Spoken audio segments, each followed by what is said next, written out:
बहुत ध्यान दे करके जो बात हम कह रहे हैं उसको सुनिए। इस युग में इस प्रकार की विलक्षण घटना तो ब्रजवासी है मैया जो नर्स है, क्या मैया आप कहूँ जाओ आओ तो हो नहीं, चलवे फिरवे लायक तो हो नहीं, कांते थक गई। तो बोली राधा सखी आई थी अष्ट सखियों के सहित, उनके साथ हम भांडीर बन गई थी। जहाँ कहाँ भांडीर बन? बोले जहाँ ब्रह्मा जी ने राधा कृष्ण का विवाह करवाया वहाँ भांडीर वन में गई थी हम, वहाँ खेल रही थी राधा रानी के साथ, और उनके साथ लौट कर आई है। वो हमको यहाँ तक भेजने आई हैं सखियों के सहित। तो मैं चलते चलते थक गई हूँ। तो नर्स माता जी ने समझा कि इन्होंने सपना देखा होगा,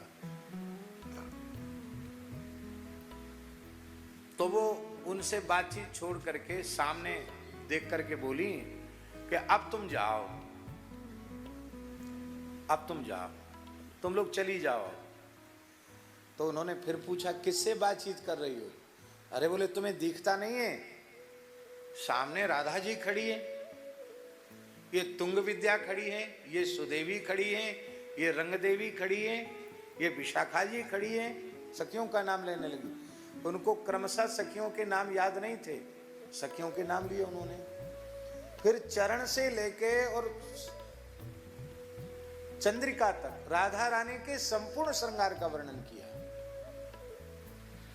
और बोले ये सामने खड़ी तो है, मुस्कुरा रही, तुम्हें नहीं दिख रही है? तो उन्होंने कहा कि हमको तो नहीं दिख रही है। तो बोले अब उनको देर हो गई, अब गेट खोल दो, उनको जाने दो, गेट तो बंद ही रहता रात को। तो देखो उनसे बच के जाना, उनका शरीर छूना नहीं। तो अभी भी वो माता जी है, वो कहते जैसी मैं उस किवाड़ा खोलने के लिए गई तो मेरे शरीर में अकस्मात रोमांच हो गया, और एक दिव्य सुगंध, ऐसी सुगंध कभी सूंघी नहीं।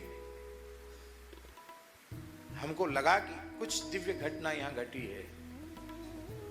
और जहां राधा रानी खड़ी थी वहां रज, सखियों की चरण रज, जबकि कमरे में डिटॉल से फिनाइल से अस्वस्थ होने के कारण 3 बार 4 बार पोछा लगता है, वहां धूल मिट्टी का तो कोई काम नहीं। उस रज को एक पात्र में उन्होंने इकट्ठा करके रख लिया। और अधिक आश्चर्य की बात ये हुई, उनको ये हुआ कि कोई आया नहीं गया नहीं, सुबह